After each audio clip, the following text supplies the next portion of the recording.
नमस्ते मित्रों। आज हम मौजूद हैं उत्तराखंड संस्कृत विश्वविद्यालय में और हमारे साथ मौजूद हैं यहाँ के कुलपति प्रोफेसर दिनेश चंद्र शास्त्री जी। आज हम गुरु जी से गुरुकुल के विषय में कई प्रश्न करेंगे और उनके उत्तर हमें मिलेंगे और उससे शायद आपकी भी समस्याओं का या आपके भी जितने मन में शंकाएं हैं उनका समाधान आपको मिलेगा। गुरु जी नमस्ते। नमस्ते। नमस्ते। गुरुजी, अंग्रेजों के आने से पहले भारत में गुरुकुल की स्थिति क्या थी? देखिए, अंग्रेज जब इस देश में आए तो व्यवसाय करने के लिए आए थे। आप सभी जानते हैं ईस्ट इंडिया कंपनी जो ब्रिटेन में कुछ लोगों ने बनाई थी और उन्होंने अपने व्यवसाय से धन उपलब्ध करने के लिए एशिया के देशों की तरफ अपना रुख किया और उनमें हमारा देश सबसे प्रमुख है, क्योंकि सोने की चिड़िया इसको कहते रहे और प्रभुत मात्रा में यहाँ हर चीज होती रही। सर टॉमस रो इनका प्रतिनिधि था, जो जहांगीर के समय में सन 1615 के आसपास इस देश में गुजरात के सूरत की तरफ वो आया और धीरे धीरे वहाँ पर उसकी एंट्री होती गई, व्यापार को करते गए और देश के अंदर जो हमारे लोगों में जो आपस की फूट थी, उस फूट को उन्होंने बहुत बारीकी से देखा, उसका लाभ भी व्यवसाय में उठाया और कालांतर में जब वो बहुत शक्तिशाली हो गए, सबको अपने ऋण के अंतर्गत उन्होंने बांध लिया, तब उन्होंने पॉलिटिकल एजेंडा अपना प्रारंभ किया। तब वो व्यवसाय आर्थिक दृष्टिकोण को पीछे छोड़ करके पॉलिटिकल रूप में इस देश की सत्ता के रूप में भागीदार होने के लिए इन्होंने छोटे छोटे जो राजा थे उन पर अटैक करके उनको अपने झंडे यूनियन जैक के तले जो है वो लेकर के आए। आपका जो प्रश्न था कि अंग्रेजों के आने से पहले गुरुकुल की स्थिति क्या थी, तो आर्थिक और राजनीतिक स्थिति मैंने आपको बता दी कि फूट थी। आर्थिक रूप से हम बहुत मजबूत थे, उसका उन्होंने फायदा उठाया अपने व्यवसाय में। और हमारे डिवाइड जो हम लोग थे, विभक्त थे जाति में, क्षेत्र में और तथाकथित उच्चता और नीचता में, जो है उसमें उन्होंने फायदा उठा करके यहाँ पर पॉलिटिकल विंग के रूप में उन्होंने एक भरसक प्रयास किया। अब उन्होंने देखा कि इस देश का सामाजिक ताना बाना इतना मजबूत क्यों है, तो उन्होंने ये देखा कि इसके जो गुरुकुल हैं इसके मूल में उनकी ताकत है। उस समय गुरुकुल 7,32,000 के आसपास गुरुकुल थे, लगभग इतने ही गांव थे लगभग जो है ये। तो भारत की सांस्कृतिक एकता, भारत का सामाजिक ताना बाना, भारत का आर्थिक उच्चता, ये सब कुछ जो है गुरुकुलों के साथ में जुड़ा हुआ था, गुरुकुल शिक्षा से जुड़ा हुआ था। इसलिए अंग्रेजों के आने से पहले गुरुकुलों की स्थिति बहुत अच्छी थी। जो है ये 1835 में थॉमस बेबिंगटन मैकाले, जिसको मैकाले मॉडल जिसने प्रारंभ किया और जिसने ब्रिटिश पार्लियामेंट में ये कहा था कि मैं भारत में एक ऐसी शिक्षा पद्धति लागू करना चाहता हूं जिससे पढ़े लिखे लोग कि रंग रूप में तो भारतीय होंगे, परंतु मानसिक रूप में अपने चिंतन में वो टोटली जो है वो यूरोपियन कल्चर अर्थात हमारे ब्रिटेन के जो है वो अनुगामी होंगे। जो है ये तो गुलाम होंगे, उसका मतलब एक तरह से मानसिक गुलामी की तरफ था। तो 1835 का जो मैकाले मॉडल आया है ना, वह उसके बाद में हमारे गुरुकुलों का क्षरण प्रारंभ हुआ। धीरे धीरे ये सारा का सारा बंगाल की तरफ से प्रारंभ हुआ था। यद्यपि दूसरा जो वायसराय था वारेन हेस्टिंग्स, वो संस्कृत का भक्त था और उसने संस्कृत को कंपलसरी किया था जो है बंगाल से लेकर के केरला तक जो है। परंतु कुछ इस ईस्ट इंडिया कंपनी के माइंड सेट के जो लोग थे उन्होंने इकट्ठा होकर के इसको पीछे किया। वही कालांतर में कांग्रेस के रूप में उनका जन्म हुआ। जो है ये कांग्रेस को मिस्टर एओ ह्यूम जो इटावा का जिलाधीश था, इससे बाद में 4 और कांग्रेस के अध्यक्ष बने, उनके मूल में यही मेंटलिटी काम कर रही थी, जो है ये जो एओ ह्यूम ने जो इसकी स्थापना की। तो गुरुकुलों को समाप्त करना, संस्कृत को समाप्त करना, ये मेंटलिटी मैकाले मॉडल का था। उस मैकाले मॉडल को जिन्होंने एक्सेप्ट किया वो इस तरह के लोग थे, जो है ये। सर, जो मॉडर्न गुरुकुल शब्द का प्रयोग हो रहा है, ये मॉडर्न गुरुकुल क्या है? देखिए, मुझे तो आप ही से पता चल रहा है कि मॉडर्न गुरुकुल जो है, गुरुकुल शब्द का मतलब होता है कि 3 कुल आप देखते हैं, मातृमान, पितृमान, आचार्यवान, पुरुषो वेद। स्वामी दयानंद सरस्वती ने सत्यार्थ प्रकाश के द्वितीय समुल्लास में जहाँ शिक्षाम प्रवक्षा में प्रकरण को स्टार्ट किया है, वहां शतपथ का एक वचन उद्धृत किया है, मातृमान, पितृमान, आचार्यवान, पुरुषो वेद। मातृ और पितृकुल तो एक ही हो गया। तो 3 शिष्य होते हैं, 3 आचार्य होते हैं, जो है किसी भी बालक के। पहली शिक्षक होती है उसकी माँ और दूसरा शिक्षक होता है उसका पिता। ये दोनों एक ही जो है छत के नीचे होता है, जिसको परिवार बोलते हैं, जिसको कुटुंब बोलते हैं। लेकिन जब बच्चा 8 वर्ष का हो गया तो अब इस मातृ पितृ कुल से उसको बाहर निकल रहा है। किसके पास जाएंगे? ये तो ये भी गुरु है, माँ और पिता। एक जो वास्तव में जिसको आचार्य बोलते हैं, जिसको पुरुषो वेद का कहा आचार्यवान, वह गुरुकुल में होगा। तो जैसे मातृ पितृ कुल में बच्चा माता पिता की छत्र छाया में रहता है, अब जितना ज्ञान उनको देना था उन्होंने दे दिया, अब आगे का ज्ञान जो है वो गुरु के कुल में ही होगा। आचार्य उपनय मानो कृणुते गर्भमंतः तम रात्रि तीसरे उदरे विभरती, अथर्ववेद में कहा ब्रह्मचर्य सूक्त में कि intensive unit care, ICU, Gurukul जो होते हैं वो आईसीयू होते हैं, 24 आवर गुरु की छत्र छाया में वो रहता है। और ये अंतेवासित्व जो शब्द है वो वहीं से आया। गुरुकुलों में ही अंतेवासी शब्द सार्थक बैठता है, बाकी डे स्कॉलर के रूप में नहीं बैठेगा या किसी और पद्धति में नहीं बैठेगा, क्योंकि उस बच्चे का दुख आचार्य का दुख है, आचार्य का दुख उस बच्चे का दुख है, जो है ये। तो ये गुरुकुलों का कंसेप्ट रहा है कि ऐसे इसमें जो मॉडर्न शब्द आया, तो मॉडर्न शब्द जो है आप उसको मॉडर्न कह रहे हो। डीएवी में गुरुदत्त विद्यार्थी ने जब दयानंद एंग्लो वैदिक शुरू किया तो उनके मन में भी यही बात भाव था, तो उन्होंने उसको एंग्लो शब्द दिया, जो एंग्लो शब्द दिया। वर्तमान में मैं ऐसा मानता हूं, स्वामी रामदेव ने आचार्य कुलम के रूप में इसको किया कि जो आधुनिक ज्ञान विज्ञान है उसको आप छोड़ नहीं सकते। तो आधुनिक ज्ञान विज्ञान की विद्या भी जहां सिखाई जाती है, शिक्षा दी जाती है, मैं ऐसा मानता हूं कि शायद वो मॉडर्न के रूप में आ गया कि इसी संसार में रहते हुए ही हमें इस संसार का सुधार करना है। तो वो चीजें भी हमारे बच्चों को आनी चाहिए। और रथ के 2 पहिए होते हैं, एक पहिए से ही गति नहीं होती, दोनों पहिए हमको चाहिए। हमको वैदिक शिक्षा भी चाहिए। वैदिक शिक्षा में जो विज्ञान की जो कंसेप्ट, वो उनका विस्तार जो है, जो मॉडर्न जो साइंस कर रही है, उसकी नॉलेज भी हमको चाहिए। इसलिए मैं समझता हूं गुरुकुल के साथ में मॉडर्न शब्द संभवतया वो यूज किया होगा। गुरुजी, वर्तमान में गुरुकुल शिक्षा की क्या आवश्यकता है? देखिए, 1835 से लेकर के अब तक हमने इस मैकाले मॉडर्न जो सिस्टम है उसके दोषों को बड़ी निकटता से देखा है। पूरा यूरोप और अमेरिका आज परेशान है। रोज स्कूलों में गन कल्चर चल रही है, रोज मारे जाते हैं छोटे छोटे बच्चे, जो है शूट कर देते हैं। जो मारे जाते हैं उनका क्या दोष है? कोई दोष नहीं है। दोष इस 1835 में प्रवर्तित जो मैकाले पैटर्न है, ये उसका है। गुरुकुल सिस्टम का दोष नहीं है। गुरुकुल में पढ़ने वाले किसी विद्यार्थी ने इस तरह की बात कभी सोची नहीं है। इसलिए गुरुकुल शिक्षा की आवश्यकता आज बहुत अधिक है।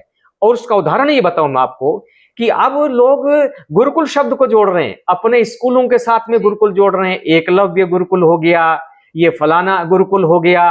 अर्थात गुरु कहीं ना कहीं वो उच्चता अभी भी विद्यमान है कि गुरु के कुल में दी जाने वाली शिक्षा वो मानव हित में, इंडिविजुअल नहीं, वैयक्तिक नहीं, वो वैयक्तिक रूप में, कौटुंबिक रूप में, सामाजिक रूप में, राष्ट्रीय रूप में और पूरे यूनिवर्स के हित में है, ये तभी जो है हम जगह जगह गुरुकुल शब्द लिखा हुआ देखते हैं।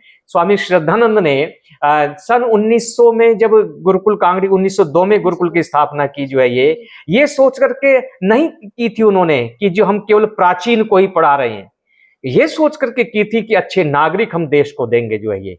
आपको पता होगा जब वायसराय इस गुरुकुल में आया था तो उन्होंने अनुदान देने की बात कही थी, लेकिन स्वामी जी ने उसको एक्सेप्ट नहीं किया था जो है। तो एक एक गुरुकुल में पढ़ने वाला विद्यार्थी एक बम्ब के रूप में काम करता है, वैचारिक बम्ब के रूप में करता है, ब्रह्मचारी सत्यपाल के रूप में जो एक क्रांतिकारी के रूप में काम करता है। न जाने कितने क्रांतिकारी पैदा हुए हैं, वैचारिक रूप से जो है देश का निर्माण किया है, देश को आजादी मिली है। यदि उसका आप जो गहराई से मनन करें तो गुरुकुलों ने बहुत कुछ दिया है, इसलिए आज उनकी आवश्यकता पहले से कहीं ज्यादा है। 1947 में जब पावर ट्रांसफर हुई, गोरे अंग्रेजों से काले अंग्रेजों के हाथ में सत्ता आई, उसके बाद तो गुरुकुलों की जिम्मेदारी और अधिक बन जाती है जो ये। और जो गुरुकुल संस्थाओं को खोलने वाले हैं, चलाने वाले हैं, उनकी रिस्पॉन्सिबिलिटी और ज्यादा बन जाती है कि इनका हम अच्छी तरीके से जो खुले हुए गुरुकुल हैं उनका अच्छी तरह से हम इनको रन कर पाएं जो है ये बहुत बड़ी उपलब्धि होगी समाज के लिए जो है ये। गुरुजी, गुरुकुली शिक्षा व्यवस्था में आर्ष साहित्य की क्या उपयोगिता है? देखिए, आर्ष और अनार्ष ये दो शब्द हैं। आर्ष का मतलब होता है ऋषियों के द्वारा रचा गया जो ग्रंथ या ऋषियों के द्वारा प्रवर्तित जो विचारधारा है, उसका नाम है आर्ष। अब एक ऋषि कोटि का व्यक्ति है और एक उससे कम कोटि का व्यक्ति है और एक उससे कम कोटि का व्यक्ति है। एक सामान्य व्यक्ति हो गया और एक कुछ विशिष्ट कोटि का हो गया और एक ऋषि कोटि का व्यक्ति हो गया। आपको ध्यान होगा वैदिक दृष्टि से ऋषि शब्द का अर्थ परमात्मा भी होता है। निरुक्त में दैवत कांड में कहा है, यत काम ऋषिर्यस्याम देवतायाम अर्थपत्यम इच्छा स्तुतिम प्रयुंक्ते तद दैवत मंत्रो भवति। तो यत काम ऋषि, ऋषि सर्वदृगीश्वर, सर्वदृगीश्वर सबको एक दृष्टि से देखने वाला जो है यही भाव जो है मनुष्य जब ऋषि कोटि में आता है तो वह एकांगी नहीं होता, वह सर्वांगी होता है। तो जिसका चिंतन सार्वकालिक होता है, अर्थात बियॉन्ड भी होता है जिसका चिंतन, वह ऋषि कोटि का चिंतन होता है। हमारे संस्कृत के जो शास्त्र हैं उनमें महर्षि गौतम, महर्षि कणाद, महर्षि जैमिनी, बादरायण व्यास और पतंजलि और महर्षि कपिल और इनसे पूर्व जो ब्रह्मा ऋषि, इस कोटि में और भी जितने भी ऋषि हुए हैं, चाहे वो विश्वामित्र हैं, चाहे वशिष्ठ हैं, चाहे जमदग्नि हैं, चाहे ऋषि अत्रि हैं, ये सब ऋषि कोटि में आते हैं और इनके द्वारा दिया हुआ जो चिंतन है वो आर्ष कोटि का चिंतन होगा। तो इन गुरुकुलों के अंदर आर्ष साहित्य का प्रवर्तन जब हुआ, पठन पाठन हुआ, तो वो एक देशीय नहीं हुआ, वो सर्वदेशी हुआ। इसलिए गुरुकुलों में आर्ष साहित्य की बात की जाती है, उसमें पक्षपात का लेश मात्र भी नहीं होता जो है ये।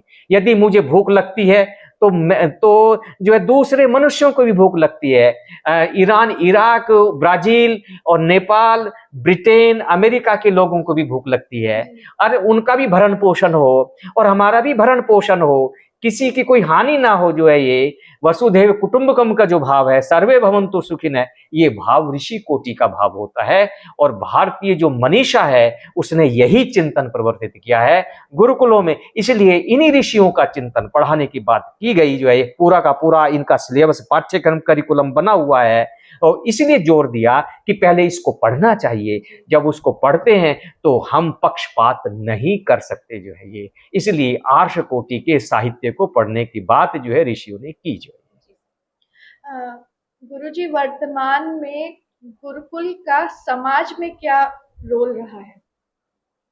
देखिए, मैं ऐसा समझ रहा हूं कि वर्तमान में गुरुकुल का समाज निर्माण में क्या योगदान है, आप ये मानना। देखिए, हमारा जो समाज है वो विविध रंगी है, बहुभाषी है ना। और आप देखिए, कश्मीर से लेकर के कन्याकुमारी तक और इधर अटक से लेकर के कटक तक आप देखोगे न जाने कितनी बोलियां हैं, कितनी भाषाएं हैं, कितने त्योहार हैं, कितने प्रकार का पहनावा है, ये सारा का सारा जो है ये। अब इनको यदि आप जोड़ सकते हैं तो जोड़ने का कोई मैकेनिज्म आपके पास में है क्या देश के अंदर जो है ये? यदि आप जोड़ सकते हैं, वो मैकेनिज्म आपका गुरुकुल सिस्टम है। गुरुकुल गुरुकुल में पढ़ने वाला विद्यार्थी वो आसाम का भी है, वहां कश्मीर का भी है, वो दक्षिण भारत का भी है, वो पश्चिम भारत का भी है।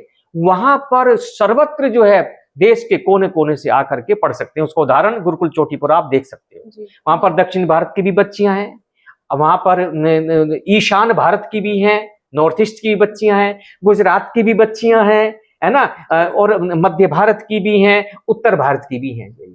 पूरा भारत एक दिखाई देता है, बहुरंगी दिखाई देता है, विविध रंगी दिखाई देता है जो ये। तो और वहां पर कोई जाति भेद नहीं है जो ये, कोई जाति भेद नहीं। गुरुकुलों की शिक्षा व्यक्ति को एक इंसान बनाती है, वहां पर ऊंच नीच का कोई भेदभाव नहीं। मैं लगभग 14 वर्ष पढ़ा, मुझे कभी किसी ने यह नहीं पूछा कि तुम्हारी जाति क्या है। जाति तो मनुष्य जाति है ना। आजकल के हिसाब से जिसको कास्ट बोलते हैं जो है ये, मुझसे कभी नहीं पूछा। वो आचार्य रंग देता था, वर्ण देता था उसको जो है ये। जब तक गुरु के कुल में वो नहीं आता तब तक पिता का वर्ण चलता था, जिसको आप जाति बोलते हो। और जब गुरु के कुल में आकर के अब जब उसका दीक्षांत होना शुरू हो गया, उसने पूरी विद्या ले ली, अब आचार्य उसको कन्वोकेशन देता है, दीक्षांत देता है। उसकी रुचि गुण कर्म स्वभाव के आधार पर उसको वर्ण देगा जो है ये, ठीक है। इसलिए जन्मना जायते शूद्रः संस्काराद् उच्यते, कि व्यक्ति जन्म से सब एक ही प्रोसेस से पैदा होते हैं और कर्म से इंसान महान बनता है जो है ये। इसलिए जैसे जैसे धर्म का आचरण हमारा बड़ा होगा, वैसे वैसे हम उच्च वर्ण को प्राप्त करते जाएंगे। उच्च वर्णस्थ व्यक्ति यदि अधर्मचर्या करता है तो वह पतित होता चला जाएगा, ऐसा धर्म शास्त्रों में बताया गया है ये। इसलिए गुरुकुलों की शिक्षा पद्धति जो है कास्टिज्म के ऊपर नहीं है जो है ये, वो एक इंसान के ऊपर है। अच्छे इंसान का निर्माण कैसे किया जाए, वो अंतेवासित्व के रूप में भी ही हो सकता है, वैसे पॉसिबल नहीं है। इसलिए गुरुकुलों की शिक्षा पहले से कहीं ज्यादा आज आवश्यक, ज्यादा उसकी महत्ता हमको परिलक्षित हो रही है। और हजारों की संख्या में गुरुकुल खुलने चाहिए और सरकार को जो है खुले मन से जो है उसको सपोर्ट करना चाहिए, इसका प्रचार और प्रसार होना चाहिए। गुरुजी, गुरुकुल से शिक्षा प्राप्त करने के बाद गुरुकुल के विद्यार्थी का भविष्य क्या होगा? देखिए, आपका प्रश्न जो मैं समझ रहा हूं वो ये है कि उसको रोजी रोटी मिलेगी कि नहीं मिलेगी जो है। नौकरी से राक्षसी के फंद में ऐसे फंसे, निज वेशभूषा भाव तज कर जा रहे नीचे धसे। इस राक्षसी के हाथ में निज रत्न जीवन दे दिया, वह माता रोती रह गई जिसने हमें पैदा किया। गुरुकुलीय शिक्षा पद्धति रोजगार की तरफ हमको लेकर के नहीं जाती, वो संपूर्ण मानव के रूप में उसका निर्माण करती है, कंप्लीट मैन के रूप में जो है। यदि रोजी रोटी का ही है तो मैकाले मॉडर्न का कंसेप्ट है जो है ये, कि बाबू बनाना, उसने बाबू पद का प्रयोग किया था, क्लर्क बनाना जो है ये। और उसी दृष्टि से आपका ये प्रश्न है जो है, गुरुकुलों में पढ़ने वाला व्यक्ति स्वावलंबी बनता है, वो नौकरी नहीं करता, दूसरों को आजीविका का देता है जो है। गुरुकुल में पढ़ने वाला स्वावलंबी व्यक्ति जो है ये कुछ भी काम करने को तैयार हो जाता है। वो फावड़ा भी चलाता है, वो पढ़ाता भी है, सिलाई भी करने में सक्षम है, तलवार चलाने में भी सक्षम है वो जो है ये, अर्थात कंप्लीट मैन जो है ये। इसलिए नौकरी नहीं, नौकरी के पीछे नहीं भागता वो जो है, नौकरी उसके पीछे भागती है जो है। इसे कई एग्जाम्पल हैं, मैं जानता हूं जो है ये। इसलिए आप अपने इस प्रश्न में सुधार कीजिए। गुरु जो भी इस तरह का प्रश्न आपके मन में आ रहा है वो आधुनिक के संदर्भ में है, और सबको नौकरी मिल भी नहीं सकती जो है ये है। 1 अरब से ज्यादा की आबादी वाला ये देश अब 1.5 अरब की कोटि में जा रहा है, तो ऐसे कितने पद होंगे नौकरी करेंगे जो है। अपनी जिम्मेदारी नहीं है, नौकरी के साथ में अधिकार है, नौकरी के साथ में कर्तव्य का जो है वो कंसेप्ट आना चाहिए। संविधान में भी जो है बहुत बाद में कर्तव्य का उल्लेख किया गया जो है ये। इसलिए गुरुकुल में पढ़ने वाला बच्चा कर्तव्य पालक होता है, उसको कर्तव्य सिखाया जाता है। जो व्यक्ति कर्तव्य पे चलता है वो नौकरी की चिंता नहीं करता। यावत ब्रियेत जठरम तावत सत्वमे देहि नाम, ये व्यास ने भी कहा है और भागवत पुराण में भी है कि ये पेट जितना है, कोठरा जितने से भर जाए उतने पर ही हमारा अधिकार है और दूसरे पर हमारा अधिकार नहीं है जो है। और इतना परमात्मा देता ही है। कृतम में दक्षिणे हस्ते जयो में सब व्याहित। मेरे दाहिने हाथ में कर्म है, बाएं हाथ में विजय है, उधर पूर्ति तो उसी से ही हो जाएगी जो है। मैं कुर्वन्ने वे कर्माणि जिजीविषेक्षतम, मैं कर्म करते हुए। अरे शब्द शुरू किया जो है ये, और क्या उसका अस्त्र है? दुष्ट दुर्योधन जो शठता सहित ठानता तो डूबता भारत में यो रण रक्त पारावार में। तो सारा का सारा सिस्टम इसी प्रश्न से पैदा हुआ जो तुमने किया, जो आजीविका जो है। गुरुकुल में पढ़ने वाला बच्चा जो है आजीविका के पीछे नहीं भागता, आजीविका उसके पीछे भागती है। दुर्भाग्य है कि मॉडर्न ये मैकाले कंसेप्ट के कारण अभी हम उससे बाहर नहीं निकले हैं। समय लगेगा, लगभग 30 वर्षों का समय और लगेगा अभी इसमें। पॉपुलेशन को कम करना होगा। वेद में कहा बहु प्रजा निर्ऋतिम आविवेश है, बहुत अधिक जनसंख्या वाला देश दुखी होता है जो है ये। जब संख्या हमारे नियंत्रण में होगी जो है ये, हर दृष्टि से देखते हुए, तभी हम जो है इन चीजों को कह सकते हैं जो है ये। गुरुजी, आधुनिक युग की बात चल रही है, तो आधुनिक युग में अभी मैं ये था कि कुछ समय पहले एक यूनिवर्सिटी में गई, वहाँ गुरुकुल विषय पर ही हम बात कर रहे थे। तो एक बच्ची मेरे पास आई, उसने मुझसे कहा कि दीदी मेरा भाई गुरुकुल में पढ़ना चाहता है, मतलब हम उसको गुरुकुल में भेजना चाहते हैं क्योंकि उसको इंजीनियरिंग करनी है, पर ऐसा गुरुकुल हमें कहीं मिल नहीं रहा जहाँ इंजीनियरिंग पढ़ाई जाती हो, क्योंकि अगर हम उसे किसी और यूनिवर्सिटी में भेजेंगे तो वहाँ का माहौल हमें ठीक नहीं लगता, तो हम उसे कहाँ भेजें। तो इस तरह के प्रश्न लोगों के मन में उठ के आते हैं कि क्या गुरुकुल डॉक्टर और इंजीनियर भी देता है? देखिए, बड़ा रेलिवेंट प्रश्न है आपका जो है ये। आपका फोकस है इंजीनियरिंग, आपका फोकस है और हायर एजुकेशन में आधुनिक हिसाब से जाए, उसको परिवेश जो है गुरुकुल का मिले, यही है ना आपका? जी। तो गुरुकुलीय परिवेश में रहते हुए ये सारी शिक्षा प्राप्त करें।